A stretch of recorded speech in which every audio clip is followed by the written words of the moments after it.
So Wolves versus Liverpool at Anfield, final game of the season. 37 games done, just this one. Probably the hardest one, but yeah, I'm kind of glad it's over at this point. The last preview I'll be doing of this season.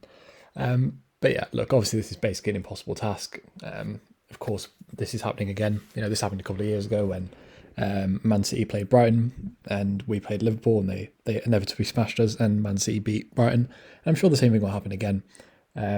But look, it's not impossible for us to do this. I know we're one of the worst sides in the league, and we're probably going to finish ninth now. I think Brighton will probably lose to West Ham, but I'd be stunned if Leicester didn't beat Southampton at home. Southampton are equally as terrible as us. But it'd be nice just having a respectable performance. If we lost this game 2-1 and played well, I think everyone would be pretty happy. But I think there is some reasons to be confident. The last time we played Liverpool, obviously it was 1-0. And obviously we were bad. We had 0.2 XG. We didn't deserve to win or anything. But I didn't really think, I thought we played pretty well that game. Obviously that was the game where René Nuri went off injured and Keanu Herver came on a left wing back, and everyone was fuming at Keanu Herver saying we should sell him. And Wolves were on a really good run around that time.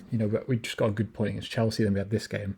And that was kind of, the biggest issue at the club really, that Keanu Herver had one mistake coming off.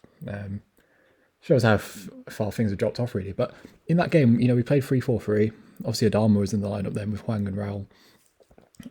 But Bruno doesn't really do this. In those recent games we play against the big clubs, normally he plays a 3 in midfield. And he didn't do it in this game, and it worked pretty well. I remember Diogo Jota having a really bad game up front. I thought we were actually okay in this game, and if we put this performance in again, I don't think anyone would really complain. So I'd do it again, go 3-4-3, but give some youngsters a chance, switch up a bit. Obviously we're going to concede, it's at Anfield, but I'd throw some people in. I didn't think Totti Gomez was great against Norwich. I thought he was the pick of the 3, but I don't really think that was much of a compliment.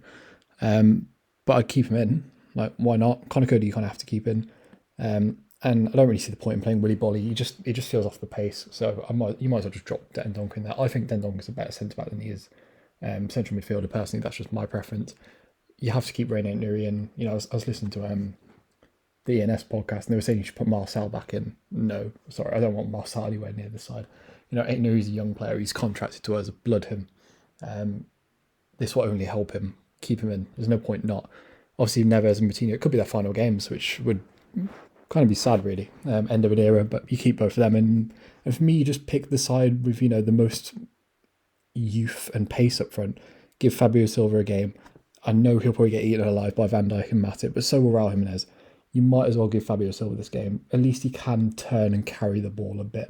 And he presses well. So why not give Fabio this game? Same with Pedro, give him 60 minutes. He always plays pretty well against Liverpool. And, I think he's over the injury now in terms of actual fitness. I don't think he's going to start pulling up again. He's played enough minutes now. He's played about 600 minutes. So you give Pedro Neto this game for 60 minutes. We will get 1 or 2 chances on the break. Terrible sides have gone to Anfield and got chances. I remember when they played Everton, Anthony Gordon got 3 or 4 runs at Trent, and I'd back Pedro Neto to do that. And then Chiquinho, he deserves a start. A start in his actual position. I thought it was bizarre that he didn't start the last game. It was weird. But he started him against Man City at wing back. I know it was at home, but if he has the confidence to start Chiquinho at wing back at home, I don't really see why he wouldn't have the confidence to start him away at Anfield in kind of a pointless game. So that'd be the lineup I'd go with. Good mix of experience and youth, and just try, man. I know this game's probably going to be terrible. I'm probably going to get battered and not score, and it'll be a really dull end to the season. The Aston Villa last win feels like a long way away now. But look, we've all spent a good performance, blood some of the youth. I don't think anyone will complain, and we can just focus on the transfer window. If you enjoyed the video, subscribe to the channel. Thanks for anyone that's watched any of the previews over the season. It's appreciated. And yeah, peace.